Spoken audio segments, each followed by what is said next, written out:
Hi everyone, it's Mark Cheverton again, and I was going to talk with you about something that I call plot questions. And I think this is a really important strategy to help you keep your reader engaged in your story and keep them turning from chapter 1 to chapter 2 to chapter 3. It's a great technique to crank up the tension and increase the interest in the story. And I've talked about it in numerous videos before, and I wanted to just spend some time right now and just go over it with you on what a plot question is and how I use them, and I'll give you some examples. So, first of all, I have a whole bunch. Let me switch. There we go. I have a whole bunch of examples here I'm going to show you, and these all come from my 22nd book, Zombies Attack. Is that right? No? 19th book, Zombies Attack. And I went through and I looked at some chapters, and I went and looked at the last couple paragraphs of each chapter to find good examples of what a plot question is so you can see how I use them. And so let me see, here we go. So I'll put it up on the screen. Let's see if I can stick it here. Boop. Okay, there we go. Soon, enough gold and prisoners will be supplied to Kaza, the zombie warlord growled. When enough weapons and armor are given to Tukar's army, we will turn on Kaza and destroy him. Then the zombies will take over all of the far lands. The monsters laughed a maniacal laugh as he strode towards the next village and the victims that would soon be his. So you see what I did here at the end is he's going to go towards the next village and he's going to attack. But I also imply there's going to be some tension between Tukar and Kaza, and maybe he's going to try to double cross him and destroy the Wither King and try to take over himself. And so I'm adding to some of the tension by showing that there's going to be some conflict between the characters, but then I'm also suggesting what's going to happen next in the story, and that is that the zombie warlord's going to go to another village and destroy it or something and takes a bunch of prisoners. And so I put that at the end of the chapter so that hopefully the reader says, oh my gosh, I wonder what's going to happen next. I better go to the next chapter. Now, frequently, I will do this, and I will have it be the monster's point of view. I like to jump back and forth between the monster's point of view and the hero's point of view. So here, I will have this be the monster's point of view, and then at the end of this chapter ends, and the next chapter, I bet, is from Watcher, the hero's point of view. So you're going to have to wait a couple chapters until you see what the zombie warlord does next. And I do that on purpose just to add a little more tension to the story. That's why I go back and forth between characters. I might end on a plot question for Watcher and say, I don't know what he's going to do, but he gripped his sword and prepared for death. And then maybe I'd go to the monster's point of view, and so you have to wait to see what happens. I do that on purpose. So here's another one. This is a really short one. Oop, there we go. So let me put it up. I'll put it over here. Boop, there we go.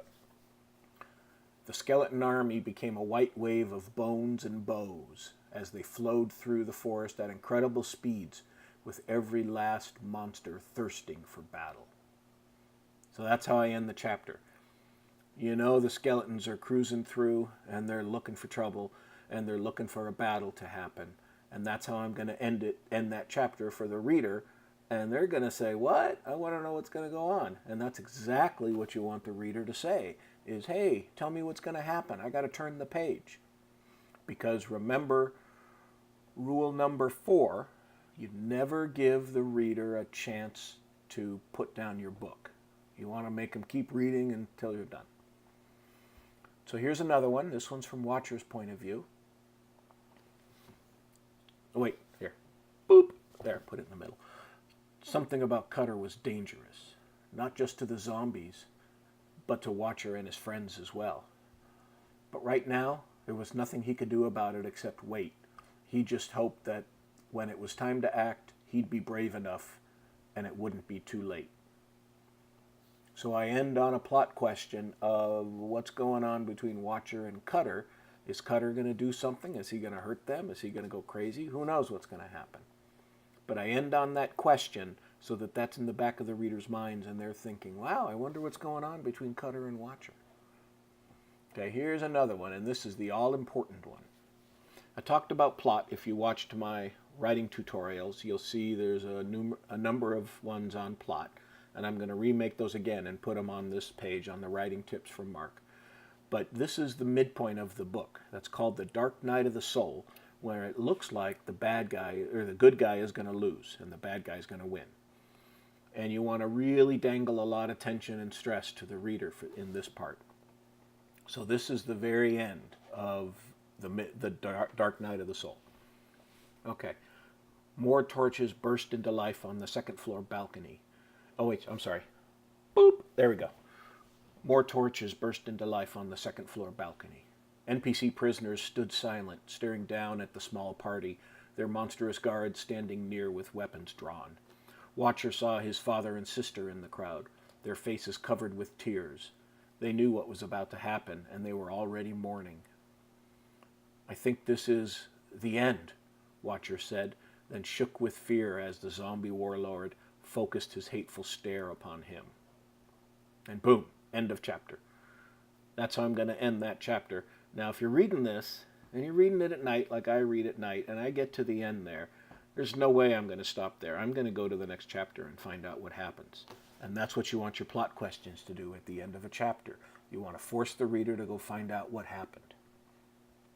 Okay, here's another one. And let's put this one over here. Boop, there we go. Zombies, destroy these 4 as an example to the other prisoners. He glared up at the NPC captives on the second floor balcony. Let all understand there is no hope for any of the prisoners. No one will get away, and no one will elude punishment for trying to escape. All villagers are now under the command of Tukar, so that they may serve the great Wither King Kaza. He turned back to the 5 companions. Zombies, attack! So you know a battle's coming right after that. Are you really going to stop reading and go to bed? Probably not. Well, I hope not. That's my goal. Okay, it looks like there's 2 more. So let's put this one over here. Boop, there we go. Planter moved next to Watcher, needle in her right hand, the enchanted shield from the watchtower in her left. She looked at him, a fearful expression on her face.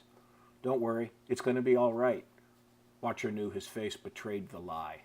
One of the spiders scuttled forward and glared at the villagers, then screeched in a high-pitched voice. Royal Guards, attack! So again, I'm stopping right before the battle stops to make somebody turn the page and see what's going to happen. And then, this is the last one, and when you design your plot, near the end of the book, you want to have a section where